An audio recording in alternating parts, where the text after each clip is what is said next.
Today we're gonna be making my viral buttermilk brine turkey recipe. This went absolutely bonkers on TikTok last year. I will warn you that if you make this turkey recipe 1 year, then you will be stuck hosting Thanksgiving for the rest of your life. With great turkey comes great responsibility. Before we start messing with our bird, I wanna get my brine going. I'm gonna take our saucepan and 1/2 cup of salt. What you wanna be using is coarse salt. If you use super finely ground salt, 1/2 cup is going to give you a much too salty brine. Coarser salt is going to be a little bit less salty per cup than finely ground salt. So now let's add our spices and herbs. We're gonna add 2 tablespoons of black peppercorns, 1 tablespoon of fennel, and 2 tablespoons of coriander. Add 1 cinnamon stick, 2 bay leaves, 3 sprigs of rosemary, roughly 1/2 bunch of thyme. This much thyme, like a small handful. 4 smashed cloves of garlic. Smash it with the blade of my knife, or what you can do is you can just press your weight onto it if smashing it makes you nervous. It will peel the skin right off.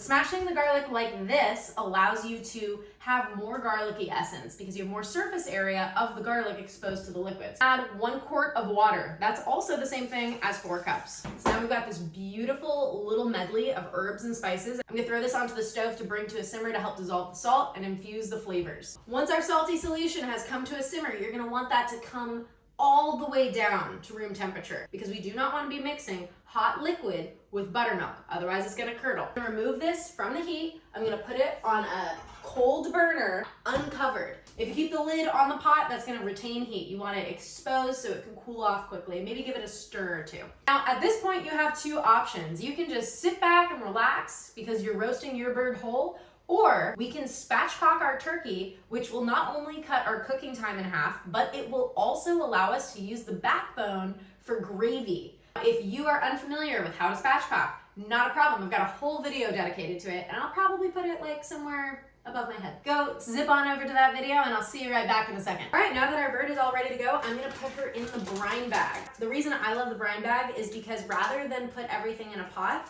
this allows me to remove the air and more fully immerse my bird in the liquid. So you actually can use less brining liquid if you use a brine bag. By rolling the bag a few times over on itself, it prevents you from contaminating the edges of the bag, and then it also gives you a little bit more of a wider opening. So it's easier to put this little baby in. There we go. I'm gonna go ahead and disinfect the entire work surface because we got turkey juice literally everywhere. I'm gonna go ahead and prep my fruits and vegetables. So I'm gonna start off with my onion. I'm gonna cut the butt off. So top and tail your onion, cut it in half. Remove all of that extra skin. Go ahead and just slice it. Doesn't have to be super precious. We're not actually going to be eating the onion. It's just gonna be infusing flavor. And then take all of that beautiful onion and put it right in the brine bag with your bird. All right, now we're doing sliced oranges. I literally just do slices. And I leave the skin on too. Oh my God, this already smells so good. This whole kitchen smells amazing. You can use any apple. I tend to lean a little bit more into the Honeycrisp because it's sweeter and I really like the flavor. You're just gonna go ahead and cut. Because this is just about infusing flavor, we're just going for slices. And into the brine bag. It's a chef's snack. Our brine has come to a simmer, and then we've been letting it sit and come back down to room temperature. This is now cooled down a decent amount, but I want it to cool down even faster. So what I'm gonna do is I'm just gonna transfer all of these juices to a clear Pyrex. This is also such a great visual to show you how much flavor has been absorbed into that water. Now that our brine has cooled off to where it's just above room temperature, because I'm impatient, I'm gonna go ahead and add it to our bird. Go ahead and scoop all of that out and make sure it makes it in the brine bag. And now we're going to add not 1, not 2, not 3, not 4, not 5, not 6, but 7 quarts of buttermilk.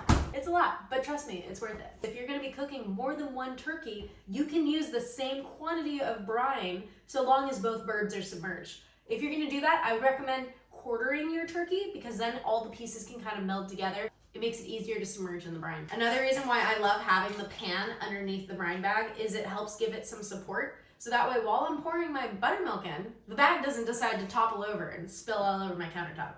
Don't ask me how I learned that lesson. This is not my first rodeo. I might have fallen off the horse a couple of times, but damn it, I got back on. Make sure that our salt water and our buttermilk are evenly combined. So I'm gonna just give this a little up down a couple of times. That'll allow all the liquid to kind of swirl around the turkey.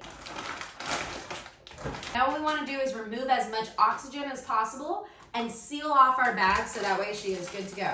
This brine bag comes with a little zippy thing, which allows me to get a nice even seal. I'm gonna leave a little gap. So I'm gonna press out as much oxygen as possible, while also making sure that I'm not going to spill buttermilk everywhere. I'll slide this back and forth to make sure that every inch is fully sealed. Gather up the sides and then tie this around. I like to give it a little twist for good measure. So I've got a slightly bigger container that I'm just going to use. So that way the buttermilk's not hanging over the side. Makes it a little bit safer because I don't like playing with Murphy's Law if I don't have to. I'm going to put this baby in the fridge for 48 hours and then we'll take her out of the brine. I'll see you then. Morning, everyone. The reason we're getting started bright-eyed and bushy-tailed with a cup of coffee in hand is because we need to take this bird out of the brine, pat it dry, and then put it back in the refrigerator. The refrigerator has this awesome dehumidifying mechanism that actually allows us to extract more moisture from our bird. Moisture is the death of all crispy things. If you have moisture, you're not gonna have crispy skin. So what we wanna do is get as much moisture out of our skin as possible so we get that beautiful golden crispy goodness. You understand? I understand. We're in alignment here. Let's do it. You might be looking at me like, Gaz, why do you have a little Pyrex up here? Well, because, ladies and gentlemen, I noticed that there was a teeny tiny spot on the top of my turkey that wasn't covered with brine. So I just honestly tucked this little Pyrex here to push the brine up above the turkey so that way 100% of my bird was submerged. You want to make sure your entire turkey is covered with the brine. If you can't get that for whatever reason, not the end of the world, you can always flip it after 24 hours, but I didn't want to do that. I just wanted to set it and forget it. Let me see if I'm strong enough to transport this to the sink. 1, 2, 3. Yeah, I work out. I'm gonna take my tray that we're gonna put it on and put it adjacent to the sink. This is going to prevent us from getting buttermilk all over our kitchen. We want to avoid that at all costs on Thanksgiving morning. Clean hands, get our turkey out of this baby. Onto our rack. We got this beautiful buttermilk coated soggy bird. She's been bathing in buttermilk for 36 to 48 hours. She still has a lot of buttermilk on her. Tell me. Oh, Jesus. What the heck? Wait, do that again. Yeah, that was funny. No! Tell me. All right, let's get to go. Let's get started. So you're gonna wanna get really aggressive, get in those crevices. Also, this is a great time while you're drying your turkey to kind of spot check for any last minute feathers that are maybe hanging out on your bird. Totally normal for feathers to be on there. All right, get under the armpits, get in the crevices. You wanna just make sure that she is nice and dry. Pretend like you're putting her to bed, you know? You don't wanna put a wet baby to bed. Now, I want to point out, I've got a rack underneath this bird because that allows for better air circulation and for some of that moisture on the inside cavity to drip off. Now we're going to put this baby in for about 2 to 3 hours, however much time you can allot. Needless to say, you want to make sure that you've got an entire row of your fridge dedicated to your turkey because you don't want it to be touching all these things because it's still a raw turkey. So this could not be easier. We are basically going to take 2 cups of butter and we are going to add a ton of herbs to it. So let's start off with our shallot. So we're going to go for a fine mince. I'm doing closely spaced slices horizontally and then closely spaced slices vertically. And then perpendicular to the cutting board. Teeny tiny little slices because we want this to be evenly incorporated into our butter. Good, I'm gonna go ahead and run my knife through this because I want it to be really fine. And all of that beautifully chopped shallot, we're dumping it right into our butter. Now I'm gonna go in with 4 cloves of garlic. I want it a little more garlicky. You're good with anywhere from 3 to 4 cloves. I'm gonna go ahead and just smash this with the blade of my knife, hitting it with the side of my knife, really easy to pop right out. Because we want the garlic to essentially dissolve in the butter, what we're gonna do is we're gonna use what we call a microplaner. If you do not have this, not a problem. You can definitely use your knife. The reason I would encourage you to go out and get this is because we're also gonna use it with our lemon. We're gonna zest some lemon in here later, use the same tool. Might as well just get this thing, it's amazing. So this does a great job of kind of turning our garlic into a paste. I'll actually zest it right onto the cutting board so you can see what it turns into. Perfect, so you can kind of see, this is what this turned into. So we have like kind of this pasty situation that's just gonna dissolve right into the butter and it'll be perfect. So careful not to cut yourself with your knife and then just put your microplaned garlic right into your bowl. I'm gonna go in with my parsley. If you despised peeling each individual leaf off your parsley, this is the quickest trick. Just kind of go flop, flop, flop, flop, flop, flop, flop, flop, flop. There you go. Blah, blah, blah, blah, blah, blah. Done. Then if you got a couple of big twigs in here, like this is a tiny bit too big, voila, gone. Voila, gone. Then you're left with just a bunch of beautiful leaves. So I'm gonna take all of my parsley leaves and I'm gonna wad them into a little ball. I'm gonna be really rough with them because it doesn't matter. It's all going into the butter. And then once I've got it in a nice little bundle, I'm gonna curl my knuckles, tilt my knife slightly away, and then do that rock technique. And that's gonna help me get a nice little slice all the way. And then we're just gonna go and start running our knife through it. A little more than a quarter cup, but that's totally fine. Up next, we're gonna do a couple of tablespoons of fresh rosemary. So take your little rosemary twig and then just go opposite of how the rosemary grows. And that'll peel all of those little leaves right off. I'm gonna just kind of, again, wad it up like we did with our parsley. Take my knife, same technique, rock and chop. The more finely you chop it, the more it will be able to evenly incorporate throughout the butter. You don't wanna have just like a big chunky leaf hanging out in the middle of your butter. You want all of the slices to be pretty teeny tiny so that you're just getting the essence. You're not just getting a giant bite of rosemary. Be gorgeous. Into the bowl. I have a little leftover thyme, so I'm gonna go ahead and put this in. This is optional, but if you have some leftover thyme for maybe roasting a turkey or something of that nature, might as well throw it in. We're going again for that really fine, almost like sand-like consistency. There we go, into the bowl. I want the zest, I want the juice of this lemon. What I do not want is I do not want any of the white pith. The white part of this lemon, which is right underneath the beautiful yellow skin, is very bitter. So we want to avoid that at all costs. So down and twist, down and twist. None of this back and forth in the same spot because that's going to just get you down to the white pith, which we do not want. All you want are these beautiful little yellow ribbons. That's it, okay? Down and twist, down and twist. You get the gist. You get the gist of the down and twist. All of this is got tons of essential oils from it. You can have a little squeezer if you are feeling so inclined. I do not want to wash it, and I'm gonna wash my hands like 5,000 times, so I'll do that instead. Now for my favorite part, where we mix. I am going to be using my very freshly cleaned hands. I'm gonna go in with a 4-finger pinch, probably 2, of salt, and then I'm gonna go in with 1 big fingerful, probably 1 big pinch, of pepper, freshly cracked pepper. So for this recipe, I am using unsalted butter. That typically is what I use for most of my cooking. But if you are using salted butter, please do not use the salt. You've already got enough salt in your butter, you're covered. So we're gonna just kind of massage this baby so that everything is evenly distributed throughout our butter and we don't have any clumps of anything. This looks gorgeous.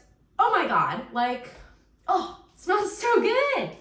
Get yourself a piece of toast, put this on it. It's a beautiful day. Mmm. Mmm. That's delicious. Use a little more salt. That is good. That is really good. So I'm gonna use probably half of, maybe 3/4 of this butter for my turkey.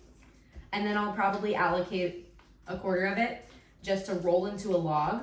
So that way we can have it at the table. Our bird's been in the fridge for 2 hours and then I pulled her out and to give her about 30 minutes to come up to room temperature. Now all I gotta do is cover her with butter and put some herbs underneath her so that way she's perfumed while she's in the oven. So I'm gonna go ahead and just do a couple more pats. You can see here there's really not a lot of liquid left, but we want this dry as a bone. I'm gonna do a quick wipe down just to make sure that the pan is dry. It doesn't have any extra juices that came out while it was in the fridge. Now I'm just gonna lay out a couple of things in the bottom of the tray and that's gonna perfume the bird while she's cooking. So I've got some rosemary that I'm just gonna scatter around the pan, some orange slices that we're just gonna kind of throw in here, apples, carrots, celery.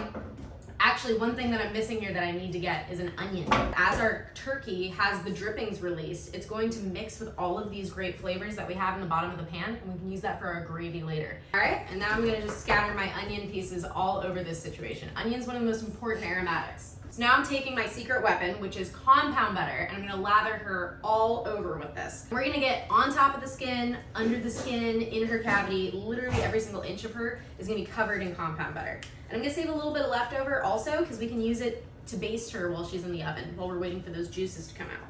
Another great thing too, you do not need to add any additional salt to the bird at this point because she's already been sitting in a brine and there's seasoning in the compound butter. So we do not need to add salt, we don't need to add pepper, all of that's already in the compound butter. Let's get under the skin.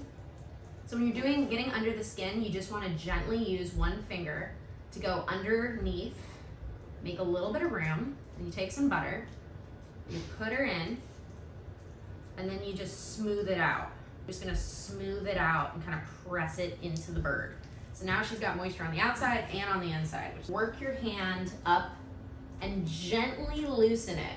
It'll be kind of connected a little bit to the bird, but what you wanna do is just kind of move your hand around and loosen it, because then you can take a nice big wad of butter like this and slide that in, and then just kind of work your way up and through. So that way you've got all that extra moisture basting your breasts, so that way you don't have dry, sad breasts later. We're massaging that butter that's under the skin all the way up. This looks like something out of Alien, it's gnarly. Last thing we want is for our wings to have burnt tips, so I'm gonna show you a quick trick. Pretend like your bird is relaxing on the beach, and we're gonna just tuck her wings behind her head, like that. So tuck, and now you have those tips of her wings all protected so they don't get burnt. They're just gonna be beautiful and golden in the oven. Now, rather than just praying that my bird is gonna be at the right temperature and not dry out, I like to use an in-oven thermometer to be sure. I have this crazy one that has different zones. I can put up to 4 in, but I'm only gonna use 2. I'm gonna do 1 for my breast, 1 for my thigh, so that way I make sure everything is at least reaching 160 degrees. Turkey is safe to eat at 165. However, when you take it out of the oven, it still cooks for a few degrees. So having it at 160 come out, you're going to for sure hit 165 while it's resting. So I'm gonna put 1 in the breast. You're gonna wanna get it right in the middle. And I'm kind of feeling to make sure it's deep in there. Now that I have my in-oven thermometer in place, I'm gonna go ahead and put her in the oven at 375 convection. Turkey's been in the oven for about 40 minutes. Let's see how she's doing. When I check on my turkey, I like to take her all the way out so that way I can baste her and then put her back in without losing too much temperature inside the oven. If you keep the oven door open, then there's just gonna be a ton of heat that's just escaping, and then it takes a lot more energy for your oven to get back to temperature. I'm gonna baste her with some melted down compound butter. Beautiful. I'm gonna try to steal some of these drippings to put on too. It's a combination of all of that turkey juice, as well as like the apple, the orange, the lemon, the garlic, all the celery and onion.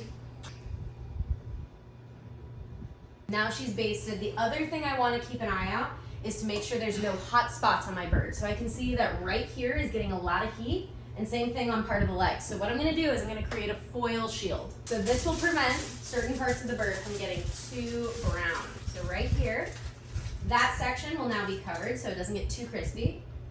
That one I think I'll leave alone, but the crown of my bird I want to protect. So we're just gonna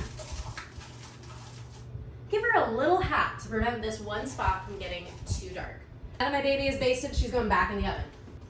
And right now I just checked the internal temperature. We're at about 115. So a few more degrees and then we're gonna be ready to go. All right, now I'm taking this baby out every 20 minutes to baste, and I'm eyeballing the internal temperature and also looking to see where we have some browning. Look at all these beautiful juices. This is like a combination of turkey fat, the compound butter, all of the herbs and aromatics that we have underneath it. So we're basting this baby in like some seriously good stuff. So this is where I'm gonna start spot checking and covering areas so they don't get too brown. So for example, this breast area definitely needs to get covered because it is perfect and I don't want it to get any darker. This guy is getting a little brown right on the edges. So I'm gonna give him a little sock. And then I'm gonna also cover up this wing right here. All right, she's looking gorgeous. I know that she's starting to look a little bit like the Tin Man from The Wizard of Oz, but trust me, this is going to give you the most perfect complexion on your bird that you've ever seen. Let's get her back in. Okay, it's that magical time where the internal temperature of the bird has reached the desired heat. Hello, my sweet girl. All right, now let's see how this baby looks. That is a golden girl. Oh yeah, those thighs are perfectly cooked. The heat shield definitely did its job. I'm gonna let this girl rest for at least 20 minutes. If this video was helpful, don't forget to like, subscribe, share, and stay tuned for more recipes.